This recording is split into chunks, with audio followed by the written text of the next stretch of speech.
Family and fellow soldiers, I'm the Professor, and this is the moment of truth. Chat? What the was that? Oh, wait. Jerm said don't do that. What is that? Here?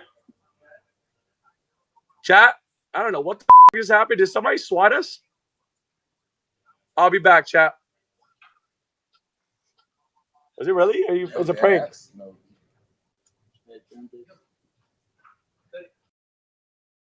Adil Shams is CEO and co-founder of CoolKicks, a well-known buy, sell, and trade sneaker shop. 15 years ago, I went to a yard sale, found a box of used Jordans, cleaned them up, sold them on eBay, made some money, and then ever since then, I've just been into the hobby.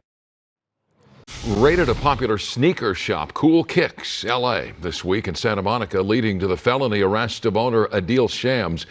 Partially captured via live stream, the raid shocked the sneaker community and sparked questions about allegedly stolen merchandise. From kicks to cuffs, what is happening with a popular athletic footwear business that provides sneakers to the stars? Brand new, chat. Brand new box. CoolKicks is located along trendy Melrose Avenue in the Fairfax district. A company warehouse is located in Santa Monica, and that's where, according to reports, an LAPD commercial crimes unit specializing in fraud and counterfeit goods cases conducted a raid Thursday. The LAPD says officers took 4 people into custody, and records show one of them is CEO and co-founder Adil Shams. He was booked in connection with a felony charge of receiving known stolen property over $950. Shams was live streaming while auctioning off merchandise when cops closed in for the operation. Chat? I don't know. What the just happened? Did somebody swat us?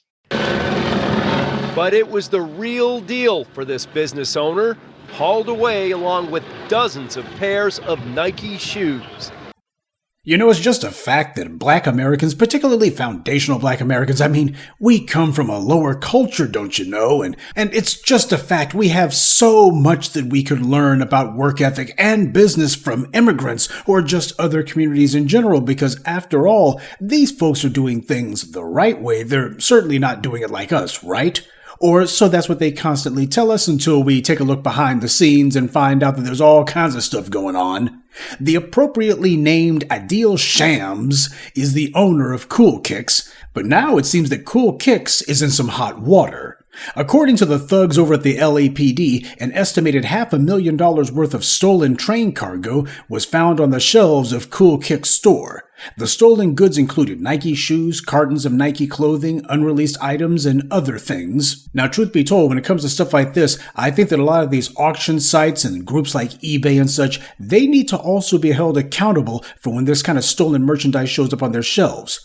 Part of the untold story, a lot of these stores that have been getting broken into, especially in California, is that these goods usually wind up on these auction sites, and the auction sites don't care because they get paid their commission off of this stuff regardless. But were it under any other circumstances, certainly if it was black people who were the main ones fencing stolen goods, they would have cracked down on everybody already. Hell, eBay and other sites wouldn't have needed somebody to tell them to stop. They would have already moved forward on their own. Now, Mr. Shams and his folks are of course denying everything, saying that they had no idea that the items were stolen, though it does beg the question, if so much items were being sold to someone's store, if you were buying such a large consignment of stuff, you wouldn't ask some questions about it, especially if it came to you at a particularly good price?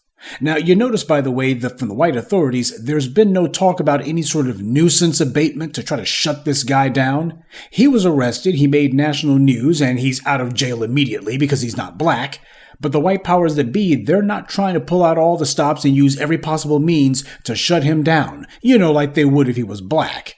Hell, they wouldn't even need a crime for that one. If he was black, they'd just be showing up and making claims about the business. Oh, there's not enough parking. No handicap parking. You've got receipts for all of this stuff that you're sitting here selling? Are you sure you guys have been paying sales tax? Are you guys looking out for all of these people outside of your store? You're responsible for them too, don't you know? That's what it would be if he was black. Good for him. Our brother Your World is fond of saying that America was founded by thieves, slaves, and opportunists. Immigrants, of course, fall into the opportunist category, and nowhere is this opportunism more apparent than in the phony narrative that immigrants built the country. The country was not built by immigrants, it was built by slave labor. And all of our ancestors who came here did not come here as immigrants. They didn't come here by choice. They came here in chains. A prisoner is not an immigrant. The immigrants didn't start showing up until long after they were told that there was a place called the U.S. where whiteness had a cash value, and for the other non-European groups, they were told that they would be allowed to partake of the wealth that black labor built so long as they signed on to the racial pyramid scheme that would hold black Americans down. That's the devil's bargain that immigration was based upon, and that's how it's been weaponized since day one against foundational black Americans. These are the people, by the way, who constantly wag their fingers at the black community and tell us that we're all criminals and that we just don't work hard like the immigrants do. And why? Take a look at these stores that we have. I mean, that was built by hard work, don't you know? And as for crime, we don't do crime. We have a different culture from you people. Meanwhile, every time you look up, there's either some raft of illegal aliens who are working in somebody's shop, or you got all sorts of stolen goods that just mysteriously wind up in somebody's store and they have no idea how they got there. That's what we keep seeing over and over again. Now let's get to the most obvious part. How much do you want to bet that there's a bunch of black folks in Los Angeles who right now are disappointed that CoolKicks got their front door kicked in? I'll bet you that there were a bunch of silly Negroes who were running in and out of that place thinking that they were getting some sort of a deal. Or even if they weren't, at the very least, they're getting bragging rights. Black people's obsession with consumer items makes us easy marks, and it's suicidal. We let the people who oppress us, who exploit us, and denigrate us also convince us that we don't matter unless we're buying something from them. This is how you can have Asian hair salon owners who assault black grandmothers, and then the very next day you got black women lined up to buy hair weave from them. There's no other group of people on the planet who would be silly enough to do something like that. And when it comes to black Americans, all these other groups have the world's strongest embargo against us. They're all boycotting black businesses, not because we did anything to them, but because we're black, and as far as they're concerned, it's a point of pride for them that they don't give any money to black people for any reason whatsoever. Black people create something, these other groups, if they find that they like it, and everybody likes what we do, they then turn around and try to reverse engineer their own knockoff version of it. Doesn't matter if it's black food, doesn't matter if it's black fashion, doesn't matter if it's black dance. They all try to do their own silly little knockoff version of it because that's how determined they are that they're not going to do business with black people. And as I've always taught you, you only do business with other people to the extent that they do business with you. If somebody else does frequent business with you, then you do frequent business with them. If somebody else does occasional business with you, then you only do occasional business with them. And if somebody makes it a point that they're not going to give you one thin dime, and then on top of that they do nothing but try to run you into the ground, then guess what kind of business relationship you're going to have with them. But this issue goes a lot farther than just consumer rights, which for some black people seems to be the only thing they feel is worth having. This is about understanding that the very things that so many black people are willing to fight for and die for and think it's cute to brawl over is usually a lie. You would think that after how the Chinese exposed the luxury handbag scam, that people would have wised up to the game by now, but some folks don't get it because they just don't want to.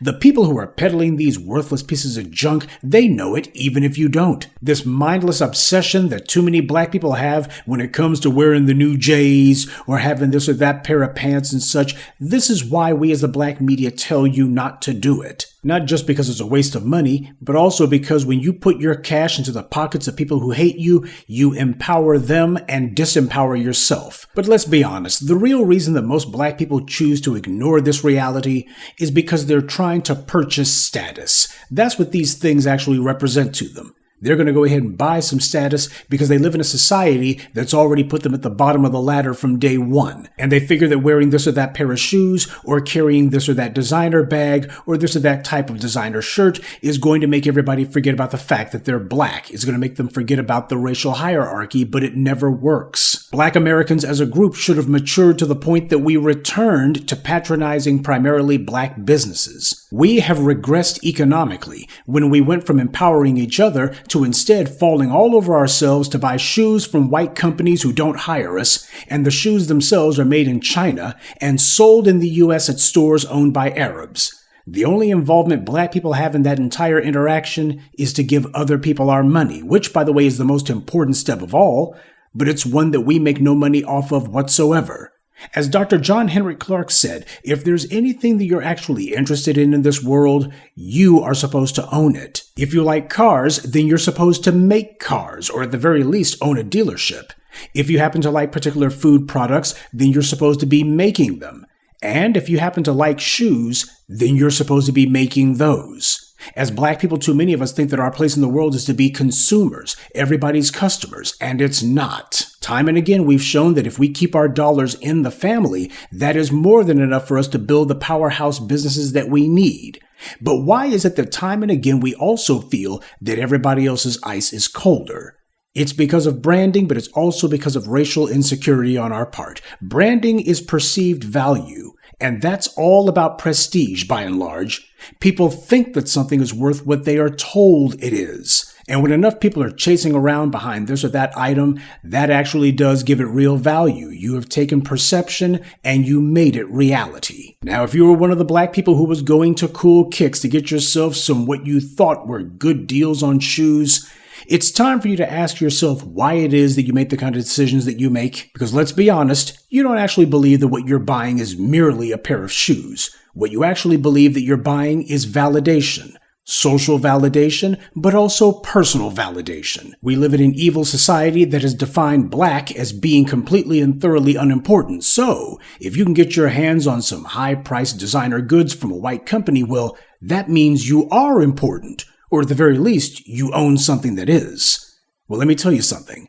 You don't get value or importance by osmosis. It has to come from within. You can't buy it. And even if you could, don't you think it matters where you buy your validation from?